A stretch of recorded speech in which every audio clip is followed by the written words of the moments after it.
Alhamdulillahirrahmanirrahim, masih bersama kami dalam Damai Indonesiaku dan kami persilahkan kembali kepada para jamaah untuk mengajukan pertanyaan dan pertanyaan ini akan dijawab terlebih dahulu oleh Ustazah Nur Fadlina. Silakan Mas Darel, boleh berdiri Mas Darel, ini pemuda kita nih Masya Allah. Silakan pertanyaannya Mas Darel. Ya sudah nyala Mas. Ya, udah nyala. Oh, ya. Bismillahirrahmanirrahim. Assalamualaikum warahmatullahi wabarakatuh. Waalaikumsalam warahmatullahi wabarakatuh. Nama saya Muhammad Darel Adli Ginanjar. Izin bertanya Ustazah, bagaimana sih cara mengatasi para remaja-remaja yang sudah jarang sholat 5 waktu atau mengaji? Di mana pada zaman sekarang mereka sudah terikat dengan teknologi, terutama teknologi gawai. Terima kasih.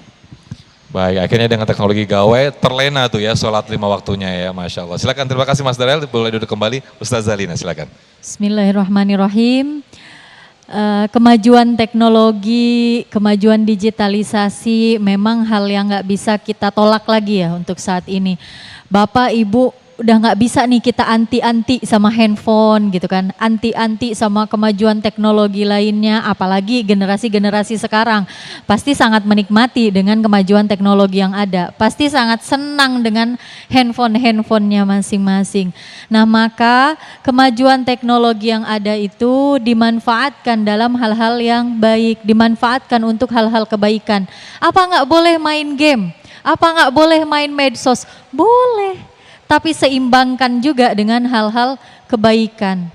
Saya pribadi, anak-anak saya di rumah, itu kami masih main game, masih bermain medsos. Tapi kita seimbangkan dengan kewajiban-kewajiban dunia. Kewajiban-kewajiban yang disyariatkan oleh Islam. Maka untuk mengatasi kecanduannya, untuk mengatasi bahkan sampai lalai gitu terhadap syariat Allah karena kemajuan teknologi, karena gawai kita masing-masing tadi. Nah mungkin sedikit tips yang saya sharing untuk adik-adik, untuk teman-teman, untuk hadirin rahimakumullah dan pemirsa TV One. Mungkin bisa pertama kita cari atau bangun komunitas yang baik. Kan sekarang banyak tuh kajian-kajian baik online maupun offline atau media-media pengembangan diri yang baik.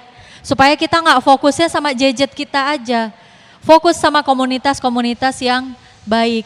Kedua, kalaupun memang kita menghadapi gadget terus-menerus, mungkin karena kita sambil kerja, sambil kuliah dan lain sebagainya, maka prioritaskan, dimanfaatkan untuk hal-hal yang baik. Jika ada trigger-trigger atau ada pemancing-pemancing ke hal yang membuat kita jadi kurang bersyukur nih habis lihat medsos gitu kan.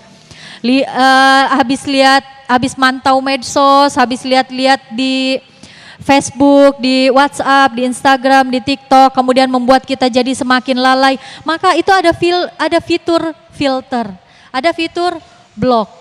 Nah itu untuk membentengi diri kita sebenarnya. Jadi semuanya terpulang kepada diri kita sendiri. Bagaimana kita mengontrol diri kita sendiri dengan fitur-fitur yang sudah disiapkan juga sebenarnya oleh kemajuan teknologi. Jadi kita bisa filter, kita bisa blok hal-hal yang mungkin kurang bermanfaat. Hal-hal yang mungkin nantinya akan membawa madorot bagi kehidupan kita. Follow lah gitu, komen lah terhadap akun-akun yang memang baik.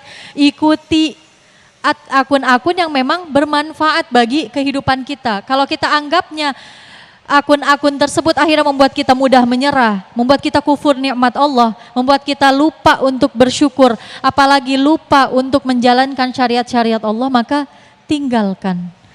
Kemudian yang tidak lupa lagi kepada seluruh generasi, selain kita beribadah, jangan lupa juga untuk sering-sering kita bertaubat. Karena kita nggak akan pernah bisa, nggak akan pernah mampu menghitung dosa-dosa kita sebanyak apa, dosa-dosa kita seperti apa, dosa kita menggunungnya semana. Maka kalau sering-sering bertaubat, insya Allah nanti kebaikan dari Allah pun akan datang dari arah dan jalan mana saja. Wallahu a'lam bishawab. Amin, terima kasih Ustazah Lina. Kalau bahasa sekarang itu mencari atau memilih circle begitu ya Ustazah ya, circle yang baik.